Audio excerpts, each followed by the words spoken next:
Because of the way the universe is created, we each of us live in two worlds at the same time. We have to live in the outer life of our own bodies and the inner life of our own souls. Hello and welcome to Living the Inner Life. I'm your host, Chris Sheridan, and I want you to join with me on a journey into our inner lives, our thoughts, our feelings, our beliefs, everything that helps shape the way we encounter the outside world. And by using the tools of consciousness, we are able to improve our inner and outer life, our total life. Okay? So today I want to talk about personal transformation. That's something near and dear to me. As a matter of fact, that's kind of what living the inner life is all about. It's not just to look at ourselves and inside ourselves and explore this realm, although that's part of it. It's also to do something with it, to take the stuff of life, the contents of our consciousness and the sum total of our experiences, and reshape and reform, transform these things and ourselves into a new creature, a new person, really. This is what Carl Jung called going from the self with a small s to the self with a capital S. Okay, this is the transpersonal self, the enlightened self. Okay, and in philosophy, this is called the twice born. We're born when we're born physically, but at some point in life, when you make this philosophical transformation, this transformation of consciousness, you then become twice born. That is the real born again within a single life. Okay, so it's about transformation. And according to physics, the second law of thermodynamics states that energy can neither be created nor destroyed. It can only be transformed. Okay, and that's what we're talking about, transformation.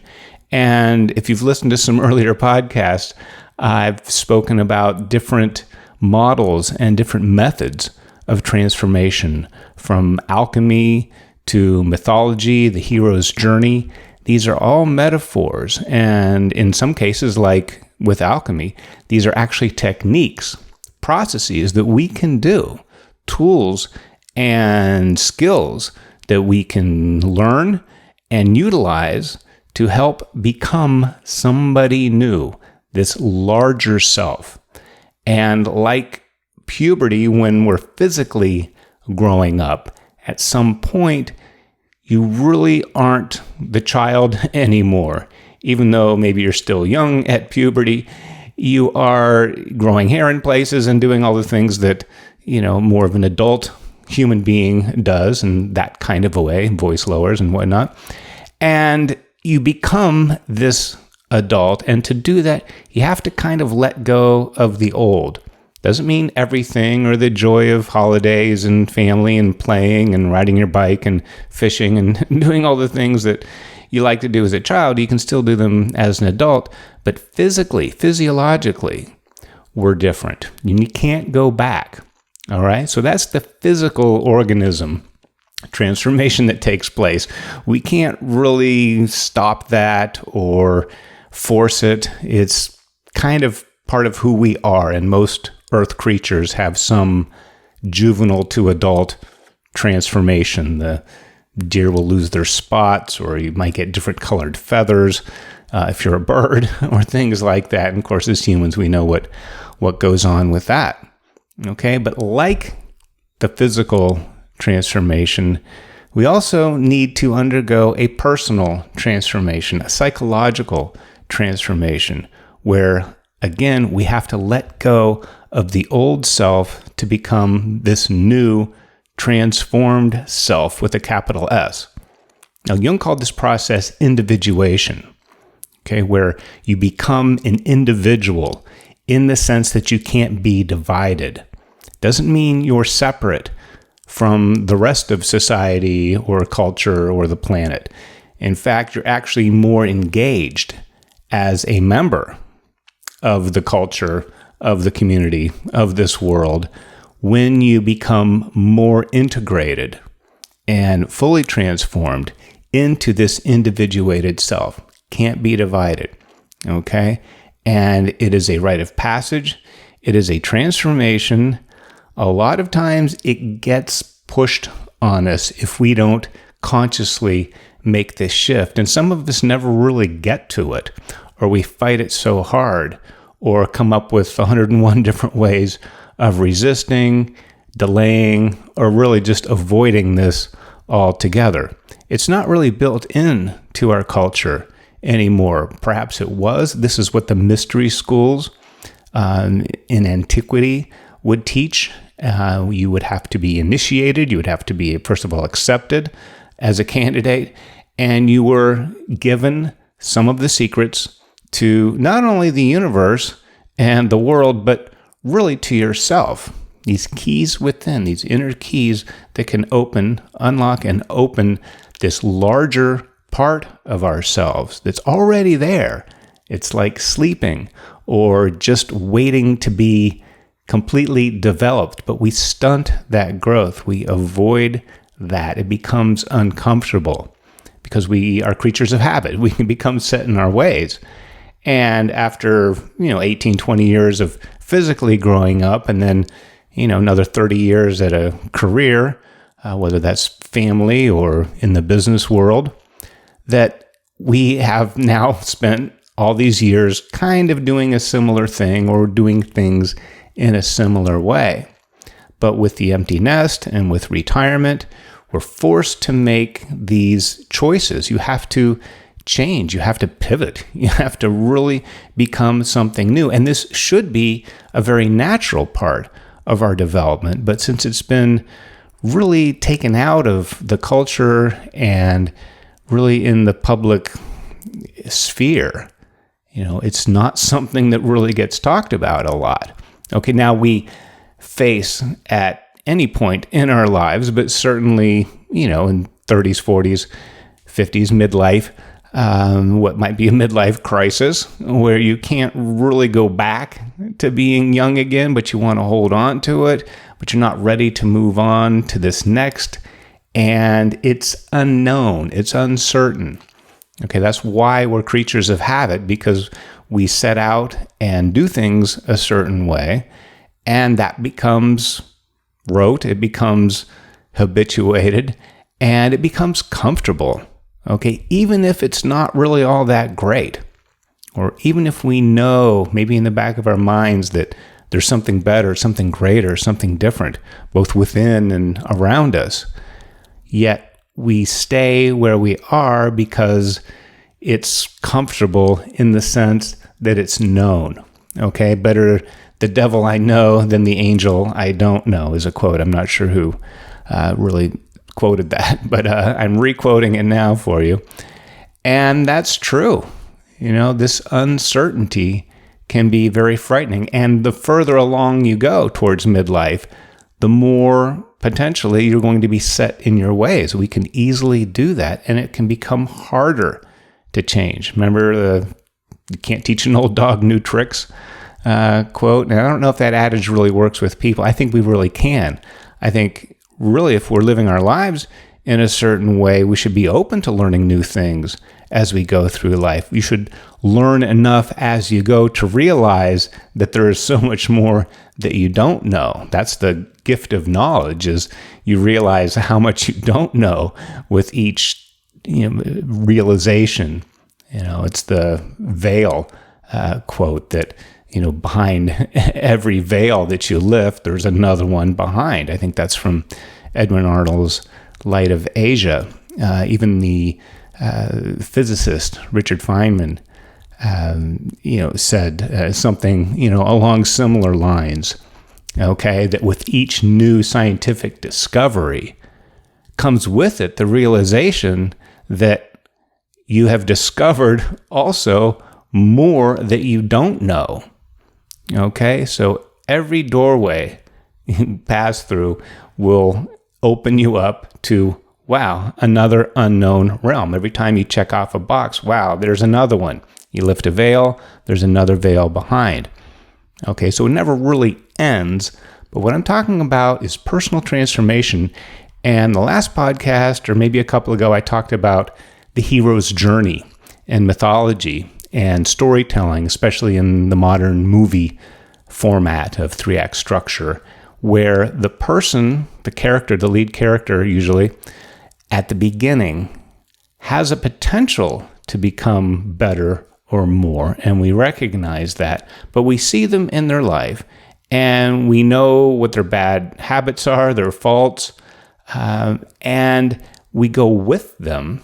We take this journey, this hero's journey with this character, and by the end of the movie, they are somebody else. They have become another person. Luke Skywalker went from a farm boy, stuck out in the middle of nowhere, to a conquering hero that defeated the evil empire and saved the princess.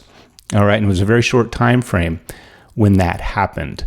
Okay, in Top Gun, Maverick was kind of a out for himself kind of a guy, and he had to learn how to become a team player to be an even more successful fighter pilot.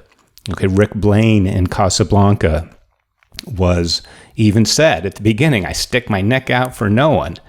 And what did he do by the end? He completely risked his life, his club, his safety, everything for another person unconditionally, unconditional love.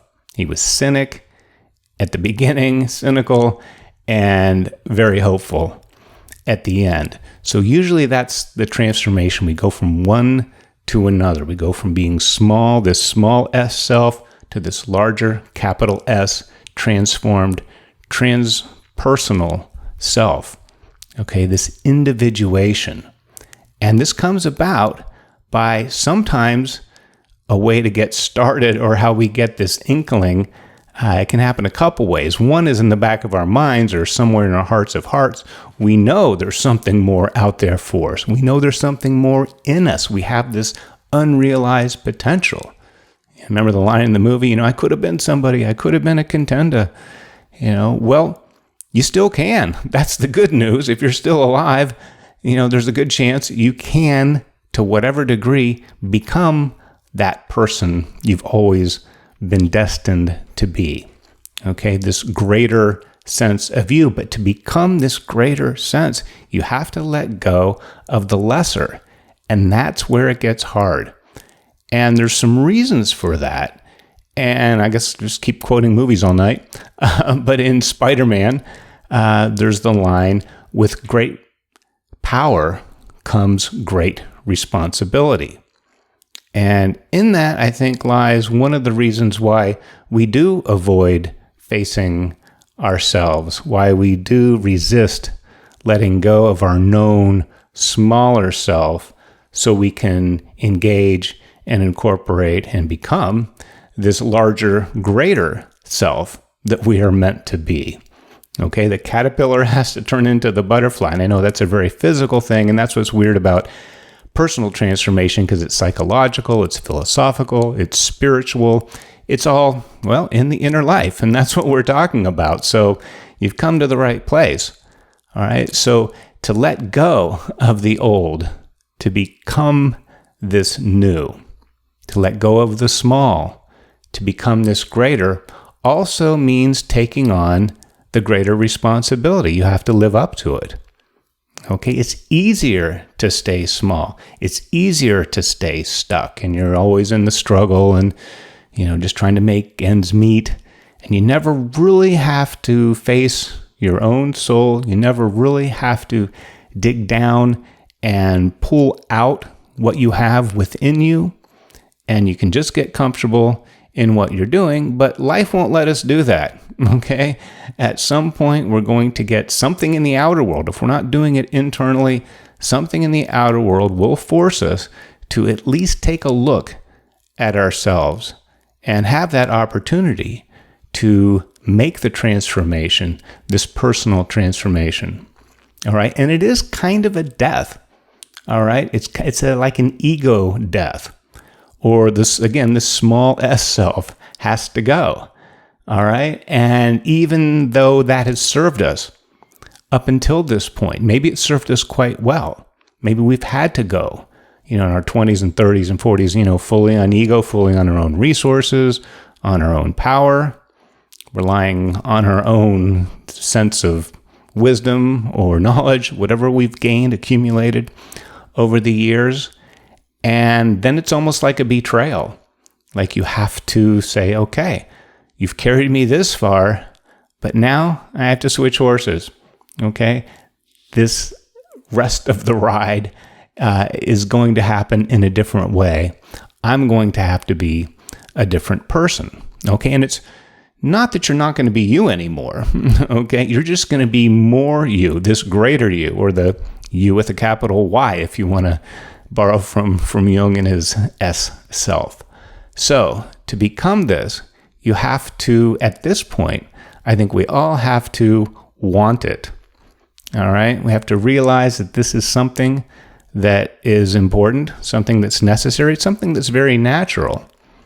And it's also something that society and culture has made not only difficult, but just non-existent.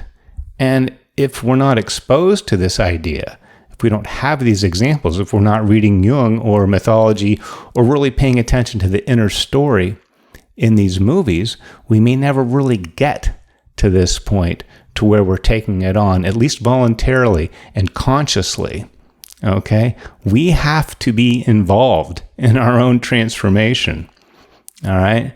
And it is a way of using the tools and the contents, the stuff that we've come up with, the stuff we're born with, and the things that we've accumulated, the mental things, the physical things, the skills, the knowledge, that all gets put into use.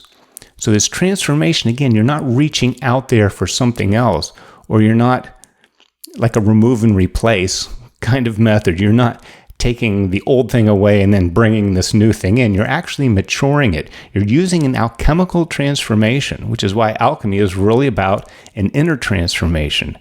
Okay? I did one on alchemy a while back, and that is what they were really talking about, this lead to gold. Lead is inexpensive. It's kind of poisonous. You've heard of lead poisoning, right? And it's heavy. It tarnishes, it's soft, it has its place in the world and on the elemental table. But to transform this lead into gold doesn't mean you throw away the lead and just conjure up gold out of thin air. You actually make the gold from the lead. Okay? The butterfly is made from the caterpillar. But inside the chrysalis, the caterpillar, in a sense, has to die. It becomes liquefied, even though the living substance is still there. It's no longer its original form. It has to undergo this transformation, this alchemical process of taking what you have. And no matter who you are, no matter what you were born with or have left with at this point, no matter what you've accumulated, no matter what your destiny is, if you believe in that, there is the fact that you have enough. You are enough. Okay? Just like maybe building up muscles or learning a new skill, an instrument or something like that. As long as you have the rudimentary, physical capacity to do something, there's every chance you can improve. You can improve strength, stamina, dexterity, eye-hand coordination. Those are things that you can improve, just like you can improve philosophically. And that means opening up to a larger world, both out there and in here. I think we've been sold a bill of goods that isn't quite correct. As a matter of fact, maybe it's quite wrong about who we are as people. What does it mean to be human? All right. What are our innate capacities? What are we born with? What is our destiny, both collectively as a race, as the human race, or individually, as each individual unit, as part of this larger, like a cell in a body? Each individual cell still needs to operate and function properly and efficiently. And that's how we are in this collective, this grand collective. We have to do our part, but we have to be our part, and we have to know our part. And our part is connected to the whole. Okay? So you have to be open to it. Okay? You have to be willing to let go of what you know about the world and what you think about yourself so that you can have a new experience. All right? It's really hard to take on, or really even just to try something new, if you don't, at least for a moment, let go of the old. Okay, they call it the willing suspension of disbelief. And we all do this when we go into a movie theater. Okay? Or, maybe even with our TVs at home. That when you go in the door and you sit down and you're in this dark room with a flickering screen, that you don't have to bring with you. As a matter of fact, you need to leave at the door all your concepts on reality and gravity and science, because you're entering a fantasy world. It's a there's talking animals, or there's space travel. There's all kinds of things in a movie that maybe we don't have, or at least don't seem to have in our day-to-day real world. So you have to let that go, this willing suspension of disbelief, okay? You don't go into a movie, a science fiction movie, and like, oh, there's no such thing as a talking raccoon. You're not going to have a good time. No, if you go see Guardians of the Galaxy, you're going to want the talking raccoon. It's a hoot. You're going to have a good time. It's funny if you're into that kind of a thing. Okay? So I think this ability, this willingness to let go, because we can become so wrapped around what we've accomplished and how we've gotten this far. And in a way, we should be. Because if you're here, and you are listening to me now, you have made it this far. No matter what you've been through, wherever you started, what you've been through in life, you've gotten this far now. And here we are, okay? And you've done that through the help of other people, through things that you've learned, through teachers and life experience, and your own understanding of the world and yourself. And that's a huge accomplishment. But to get beyond that, okay, that's the S self. If you want to get to the capital S self, this transpersonal self, you have to bring in a larger world. Okay, you have to conceive of yourself. You have to have this self-concept of being larger than you are. And a lot of times we don't get put to the test, so we don't really get a chance to see that. We're not really put in a situation where, wow, I really had to rise to the occasion. Of course, that does happen a lot too. But we have to rise to this occasion because it's our destiny. It's built in. And that's why all these great myths are stories of transformation. Most of the great movies, the entire hero's journey, the journey of the hero with 1,000 faces.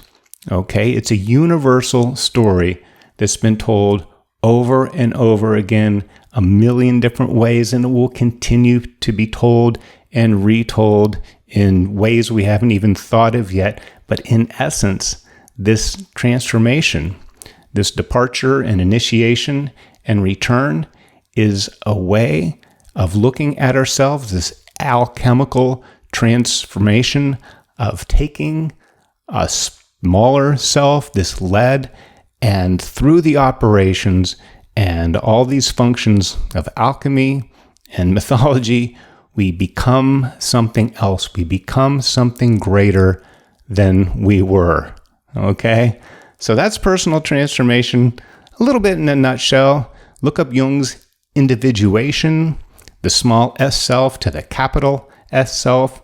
Look at your favorite movie and look at the inner story and what this person had to let go so they could become something. Usually they just have to get over themselves, okay? And I think that's where we all are. So get over yourself. And yes, I have to as well. Get over myself and just step out and allow a greater experience.